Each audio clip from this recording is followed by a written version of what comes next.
Hi, Marcia Vaca here with Vaca Associates Family Checks and Balances. Today, I want to talk to you about a really important issue, probably one of the hardest issues I've ever had to address with any of my clients and their families. And it's the question of, Marsh, when do we take the keys away from mom and dad? You know, there's times I've thought that is a harder question to deal with than when to put them into assisted living or help them move into senior housing. It's the kind of thing that if you come at it too quickly with no preparation, too hard, too direct, it's like you've just told mom and dad that you're 10 years old and you bopped your 5-year-old sister over the head, and they are now going to send you to your room for a timeout. I don't know of any adult that wants to be told that they cannot have their driver's license anymore or they have to stop driving. And I always tell my family members and my friends who come to me for advice, just remember how you handle this situation is the same way that your adult children will soon be talking to you about in terms of taking away the keys from you. So I am going to refer to a few notes that I've made because this is a very important issue.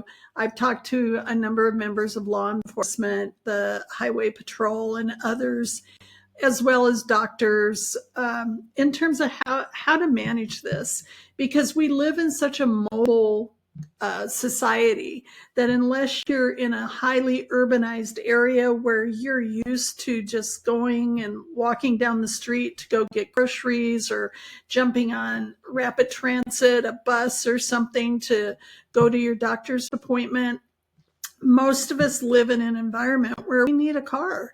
You have to go to a car to go to the grocery store, to go to the doctor, to go to your place of worship, to go see family members, you name it. So how in the world do we finally, after decades, tell someone that they can no longer drive, that they're not safe on the road anymore? So let me share a few thoughts with you because I've had to do this many times with my clients and with family members. So I think number one, you need to make sure that there really is an issue, that there really is a problem. Now, that may seem sort of like, well, duh, of course. But a lot of times family members sort of jump ahead a little bit of where the tipping point actually is. I'll call it a tipping point. So, what I always recommend is number one, go driving with your loved one. Let them drive. You check and see how they're doing. How's their reaction time? Are they paying attention to traffic around them through their rear view mirrors? Do they use their turn signal? And I always laugh at that because you probably don't use your turn signal, and yet we all need to use our turn signals. But are they stopping safely? Are they following too closely? Are they beginning to have problems with moving the foot off the gas onto the brake or the brake onto the gas?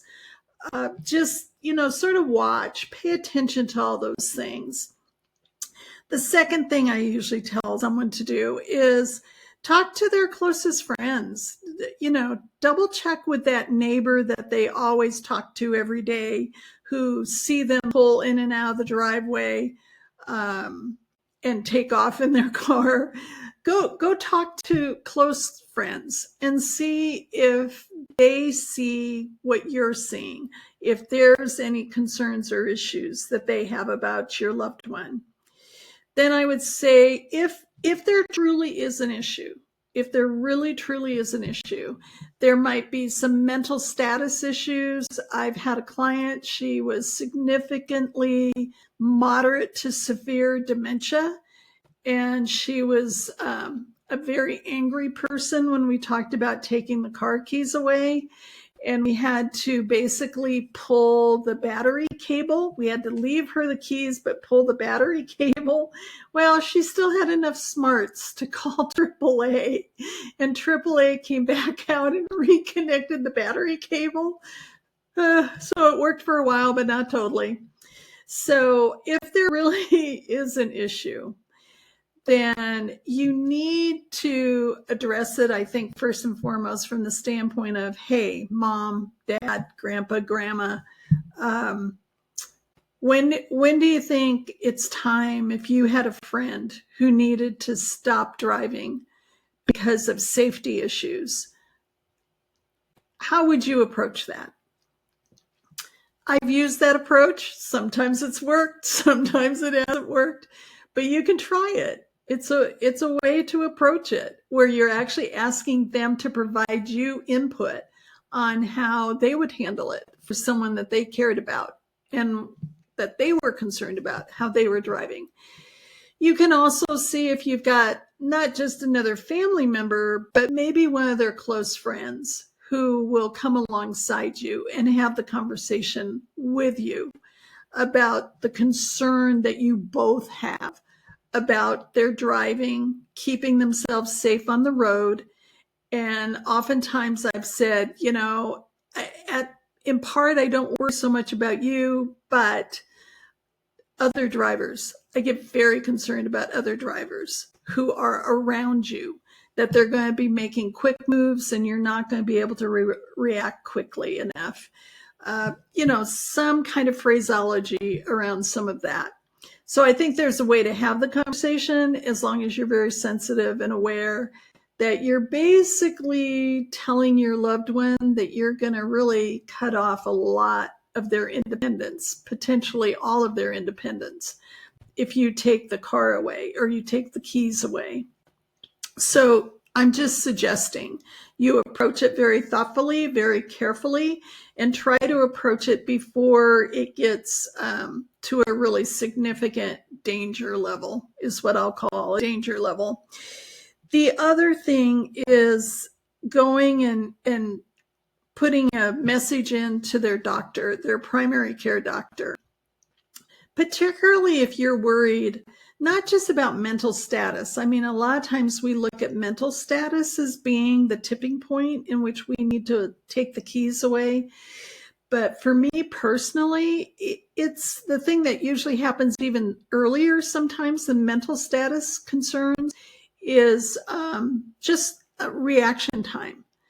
That if you've got a loved one who is walking with a cane, using a walker, all that kind of assistive walking device, and you watch them walk up and down steps that are only about 3 inches high, and you see that they're not totally stable, that is of concern, because it really means that even if mentally they're still sharp as can be, the physical aspect of not being able to react quickly enough to traffic and changes in traffic become the bigger issue.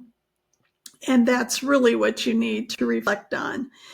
So you can share with their doctor what your concerns are. Even if you're not their power of attorney for healthcare, most doctors' offices, if you put a call in or send an email and just say, hey, look, I'm not asking you to talk to me. I understand I'm not the power of attorney. You can't really discuss things with me, but here's some information I want to share with you. And you just share with them the information about how you found your loved one's driving ability, what other family members or friends might have said. Most doctors are going to pay attention to that, and they will probably call your loved one in for a quick visit if they're on top of things. And the doctors can write that letter into the DMV, the Department of Motor Vehicles, or whatever the department might be called in your state, and alert the state that this particular individual is no longer safe to be having, a driver's license. And the doctor can put that in without mentioning you at all, which can be very helpful. Obviously, you don't want to totally destroy your relationship with your loved one. So the doctor typically becomes that final, line of defense, right? But here's the other critical point. Figure out what the laws are. Take a look at the laws in your state, because every state law is different in terms of how they begin to look at people, typically at about 70 years of age, 70 or 75 years of age. Most states have slightly different driver's license renewal processes for someone who's a little older. And you might be surprised what your own state department would end up doing, even without you being totally aware of it, that they might pull someone's license when your loved one goes in for license renewal. So that can happen. The other thing is, as you approach this, and I know this is we could have a much longer discussion about it, but here's the other thing I always forewarn families about, is prepare in advance for transportation needs for your loved one. If you're going to tell your loved one that they have to give up driving, they have to give up the car, they have to give up the keys, then get ahead of that whole conversation of, oh my gosh, because in your loved one's head, they're going to be going, oh my gosh, not only are they taking my independence, they're stripping me of my independence, but they're immediately going to start going into the mode of, oh my gosh, how do I get to the hairdresser, the barber, the grocery store, go buy the dog food? How do I get to the vet? How do I get to my doctor? How do I go see my friend? How do I go do the things I love to do? Think that through a little bit ahead of time, such that you can assure them that there are already other options for them to consider in terms of being able to drive themselves. Some of our older clients that I've worked with, they've gotten really used to Uber or Lyft or other rideshare programs. That's worked tremendously well. Our public transportation program here where we're at, they have a door-to-door service for older adults. The tough part usually about those door-to-door services is you have to make reservations in advance, and you also end up being on that little bus much longer than maybe what you anticipated as they drop other people off or pick other people up. So that may or may not work, but it's something to explore. So remember to take this as slowly as you can, as thoughtfully as you can, remembering that your children are going to be doing the very same thing to you someplace in the future. Think about how you want to be treated, how you want to handle things, and then you keep your fingers crossed that maybe your loved one will be more than open and relieved to think that they don't have to battle traffic anymore. Certainly we don't want them on the freeway, and they're not going to have to pay all the cost of maintaining a car and putting gas in the car and all those other things that come with owning a car. So be thoughtful, be gentle, and be prepared for some pushback. It can be pretty severe. I don't want you to destroy any relationship you might have with your loved one, but just be prepared. If you go in prepared, you'll have a better outcome. And start dripping slowly over time before the real crises and the need actually does arrive. Drip, drip, drip over the course of a few years. And I think you'll have a better outcome. Any questions? Send me a message. Let me know how I can help and assist. These are just a few tips, few hints. And all I can say is good luck. Good luck.